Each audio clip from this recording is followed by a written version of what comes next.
Hey everyone, the second issue of Go Classics is out. I hope you're subscribing. I hope you've got yourself a copy. If not, head over to goclassics.co.uk to do that. Let's go through it and see what we've got in this month's issue, or this issue number 2 as it is. Now, as you can see, a lot of Mini Cooper content in this magazine, as you can see, buying guides and all the rest of it. Camping guide, 25 top starters. I'm going to go through this in detail. In fact, I've just looked through it. It is ram-packed with amazing content. I'm not just saying that. You know, obviously my column is in there. That's great. You've got to read that. But apart from that, I mean, there's stuff in here. I'm like, whoa, this is essential information. This is not only something that you want to buy and read this month. This is something you want to buy and keep, because there's some incredible stuff. So, okay, let's go through some of that stuff. Obviously, we've got the contents page, some adverts. This is interesting. Here, look at this. So they are starting in Go Classics. The team are starting to sort out their own classics. And one of the classics is going to be a Zodiac, a Ford Zodiac. And they're hoping to get that ready. What is it? It used to be owned by the legendary cricket commentator Brian Jonas Johnston, CBE, who passed away in '94. So this apparently is his car, and they're hoping to have it ready in time for the Classic Motor Show at the NEC. So hopefully you can see it there. There's another little piece in here, just over here, about fake fuel lines. Now, this is to do with the new E10 fuel, and there's another feature, I'll come to that in a minute, in here about what you should do, but this is just a little notice to beware of the fact that, and this is just the top piece of advice here, to beware of fake R9 spec hoses that are in the market. Yeah, be careful about that. This is interesting. This is laughing all the way to the bank. The current classics, which are the best money makers, that's always good advice and information. I'm not going to give you all of them, you have to buy the mag, but you know, there's stuff that makes obvious sense here, like a Jaguar Mark II, but there's stuff here that's maybe a little bit of a surprise, like the Ford Focus Mark I. Oh yeah, 7.7% increase. Information about a couple of iconic classics that are now available in electrified form. There's also details about modern classics and how they're doing in the market. So in the news section, a lot of great roundup and stuff like that. Here is event section. I've been to a few events this summer, but I didn't go to this one, which is the annual Exceptional of the Unexceptional show. That's that one right there. That looks like an absolute love. I didn't do that this year, and I think I've got to get over to it next year, because that looks like a lot of fun. And I think that there are probably a lot of very ordinary cars that are now rather extraordinary, just by the dint of them still existing and still being around and being loved and cherished. The Classic Car Buying Guide, of course, absolutely essential part of the magazine. And there's my column. There you go, first column in the mag. Check it out. Don't miss it. Very cool. I talk about how you can get classics that you may not be able to find here anymore, but if you want to go over to India with a bit of money and can book a container back, you can pick up quite a few things from there. So there's some top advice and information in there. Mini Cooper 1961 to 2000 buying guide in this thing. Now there's a buying guide for the classic Cooper, and of course these are actually quite hard to get now. You know, it wasn't so long ago that, you know, you'd pick them up for a few £100 and learn to drive it in and chuck them away. And unfortunately, because people have been chucking them away because of the scrappage schemes and stuff like that, very few of those left. They are rocketing in value, and there's a lot to look out for, so you might want to see this guide. Now, if you wanted to buy a modern Mini, the newer BMW Mini, there's a guide for that as well. So actually, they're both covered in the mag. That's pretty good, isn't it? So yeah, all the information that you need, comprehensive details. This is the continuation of Jeff Bailey, who's one of the founders. He's the roving editor at large, I believe, of the magazine, and he's continuing catalogue of all the cars that he's owned, and it's absolutely extraordinary. Look at this. This is a 73 Jensen Healey owned, which he crashed. Jensen Interceptor, kudos for that. But even things like a Ford Fiesta Popular from '84 and a Volvo 245 Estate. He's had a few Volvos actually, but I'm envious about this one. BX GTI, the 1989 Citroen. That's pretty cool. And this one, look at that. a Lincoln Continental Mark V. Whoa, what a beast of a thing to have. 79 Corvette. Now you're talking. But also Renault 5, I mean, very eclectic mix. Renault 5 GT Turbo as well. Loads of stuff there. What's this about? These are modifications that you should consider making to your classic car. So there's some very useful advice and information there, going one better. So you've got your classic car. So it's not about restoring. This is about improving it, making it better. So for example, cooling, how to improve your cooling. This is a good one. It's a number 2. It's about the fact that, you know, if you're overhauling your engine, take the opportunity to fit a new cylinder head, convert it to accept unleaded fuel, and also obviously with the latest fuel issues, that should solve that problem as well. So there's a good bit of advice and information there also. For example, here about lights, you know, because a lot of classic cars, there are now modern LED lights available for them, so they can just be slotted in. But of course, they give you far better lighting than you would find in a classic car, in some classic cars, which is actually quite pathetic, really, isn't it? Anyway, this is about converting classics to electric. Now, that's a really controversial area. There you go, look at the back of that, and I think there's some examples here as well. So I think this is an interview. Or is it just, it's a question, yeah, it's a kind of an interview format. Richard Morgan of Electric Classic Cars, and there's some Beetles that have been done. I know a friend who's actually doing that to a Beetle at the moment. And it's one of the areas that I personally was struggled with. The way I see it, I think that, well, you know, if there is a classic that's being restored and the engine's already dead, pretty much, and the option is to convert it to classic, because you get more performance, to be fair, with a classic, then it's worth looking at. And plus, you can still keep the manual gearbox. And a lot of modern EV cars don't have manual gearbox; they only have automatics. And these ones, you can actually keep the manual gearbox, and you can run them. You know, so it's an interesting subject. I mean, I learned a lot more about it when I was doing the Tech Theatre live, when I was hosting that at the British Motor Show, and we had a couple of guys who do this on a regular basis coming up onto the panel or to the stage and talking a lot about it. So I learned a lot about it, and I can see the advantages of it. I can see the benefits of it. I still would hesitate to go, all right, let's take a perfectly good classic car, rip the engine out and put electric motor in. However, I can certainly see the benefits of taking something that needs work, needs restoring, or the engine's just gone. Then you go, okay, well, let's convert it to classic. I'm warming to the idea, let's put it that way. I think I need to drive one really to totally be convinced. But yeah, like I said, I'm possibly warming to the idea. There is a GoClassics verdict on the issue there as well. We're undecided. Yeah, I know how you feel, guys. I know how the team feels. So what's this then? Is this more like Jeff Bailey living with a plug-in hybrid Porsche? So he's talking about living with his own car. They're talking about electrics. Are these electrics? Electrogenics. Oh, this is the electrogenics. So these are the guys that I was interviewing actually at the British Motor Show, and this is their Triumph Stag. So that's that. 10 half-century heroes. So they're looking at the year 1971, and they're looking at cars like the Alfa Saad and the Citroen GS. You know, the Citroen C4 is kind of sort of said to be inspired by the Citroen GS. You got the Renault 1517. Isn't that the Fuego? Wasn't that the Fuego? I think it was called the Fuego, wasn't it? So stuff like that. But here's an interesting one. I didn't even know what that was. And I've never heard of it. It's called the Clan Crusader. Wow. The Clan Crusader. And it was actually made by, I think put together by a bunch of ex-Lotus employees. So really, I should have known about that one, but I didn't. So there you see, even I'm learning stuff from this mag.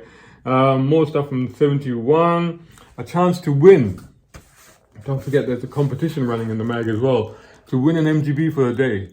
That's got to be worth it, hasn't it? That's got to be cool. So you get to win one of those and drive it around for a day. That's pretty awesome. And where do you drive it? Look at this. So this is about, if you thought that all enthusiasts wrap their classic cars in cotton wool, you obviously haven't been on a classic rally. And to prove the point, look at this. I mean, here you can see what's happening to the MG there. But look at that SL. Look at that. Look what's going on there. This is like an episode of Grand Tour at its best, isn't it? Not at its worst, but at its best. So that's look what's happening to the. Like, some people might be horrified at that picture, but I think that's absolutely glorious. Look what's happening to that E-Type there. So that's what that's about. People actually using their classics the way that they're meant to be used. That's that feature. And then you've got fancy and exotic GT. So this is a potential Grand Tourers that you should consider buying. So classic and modern classic Grand Tourer. So they've got obviously,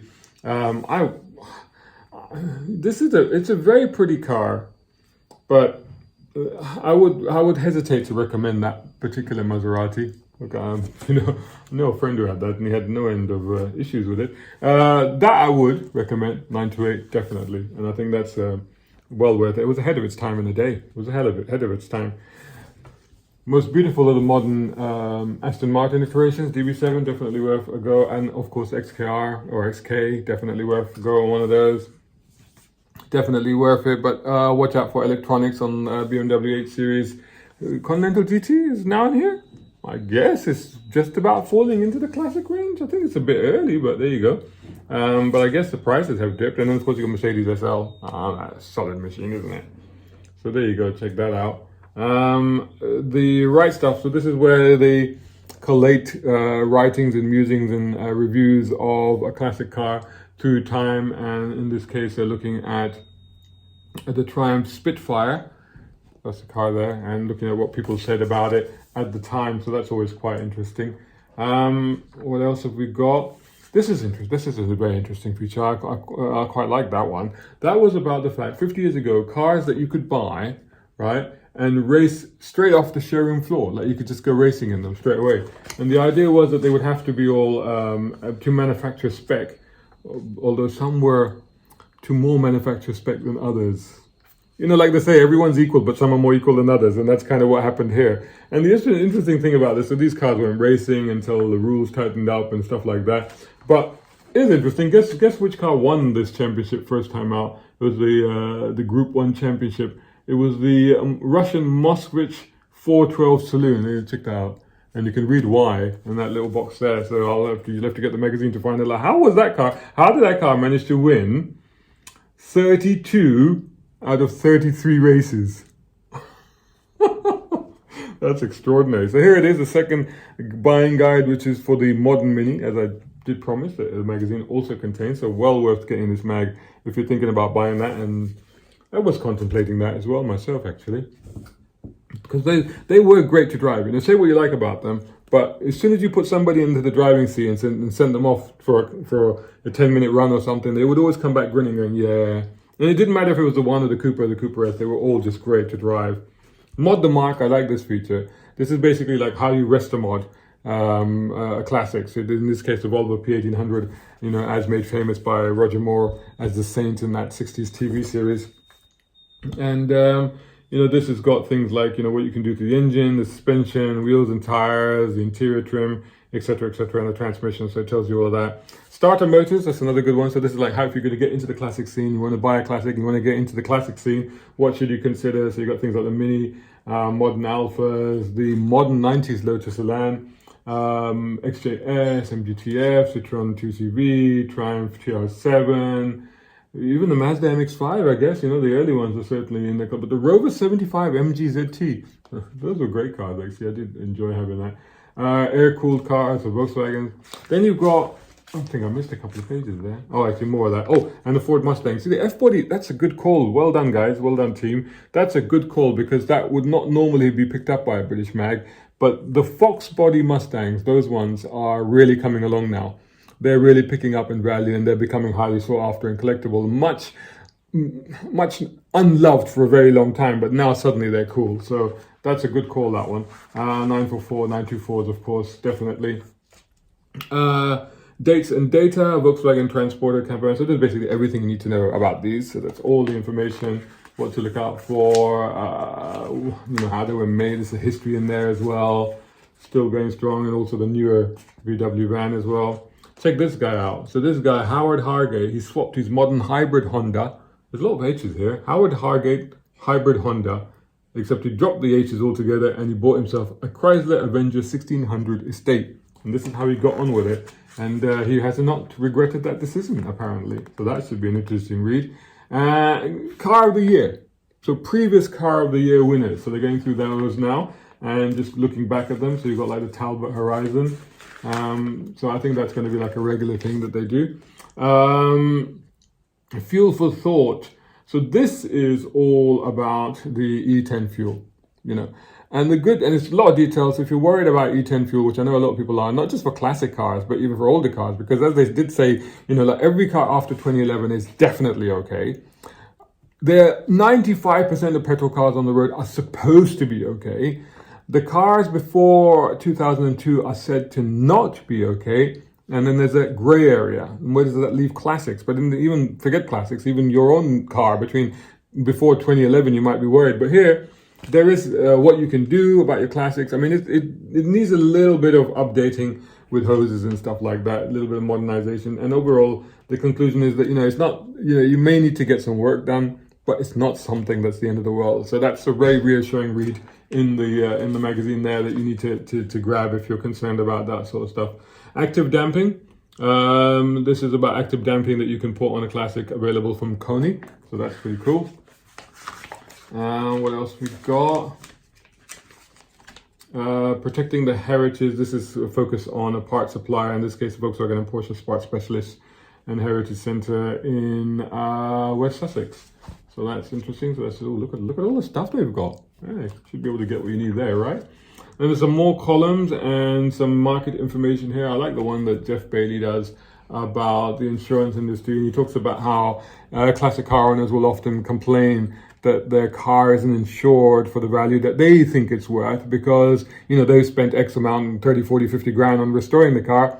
And then the insurer says, yeah, but it's only worth 20 grand. And they're like, yeah, but we've just spent 50 grand on it. And they're like, well, too bad, but we have to insure it for the market rate. And it explains why that is. So if you wondered about that and you wondered, well, why can't I get it insured the way I want? And that is explained in there. And then the Jeff Bailey again and the editor, Alan Anderson, go as before, they go head to head and argue about cars. And in this case, they're arguing about the Corvette and the C3 Corvette, in this case, Stingray. And I'm with Jeff on this one. I like him. Sorry, Alan. So there you go. Brilliant, brilliant magazine.